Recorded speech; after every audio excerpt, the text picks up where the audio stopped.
As your spirit. From the Holy Gospel according to Saint Luke. Glory to you, O Lord.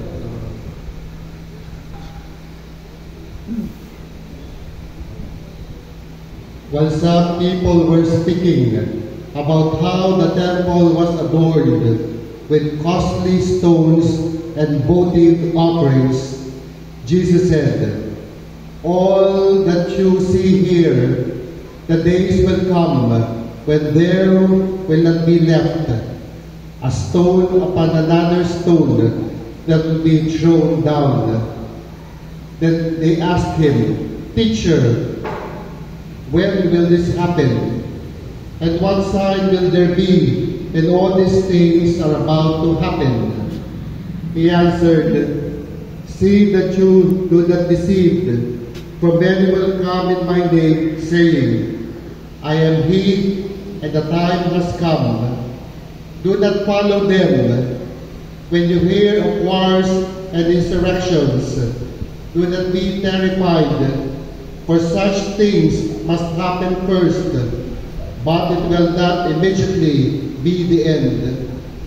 Then he said to them, "Nation will rise against nation, and kingdom against kingdom.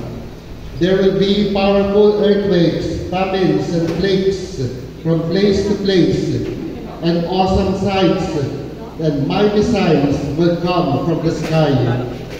Before all this happens, however, they will seize and persecute you.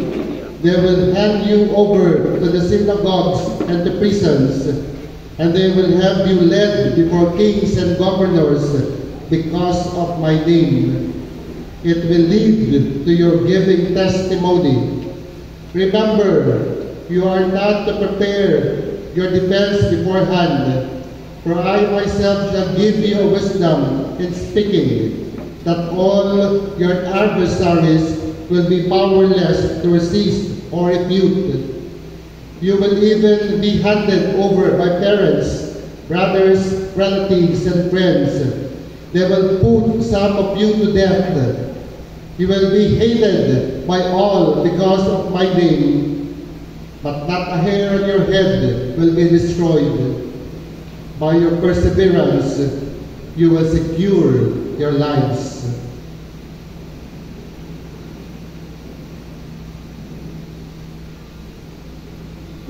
The Gospel of the Lord. Praise to you, Lord Jesus Christ. Una-una po, magandang hapon sa inyong lahat. Magandang hapon. Magandang hapon po. Sabihin po natin sa ating mga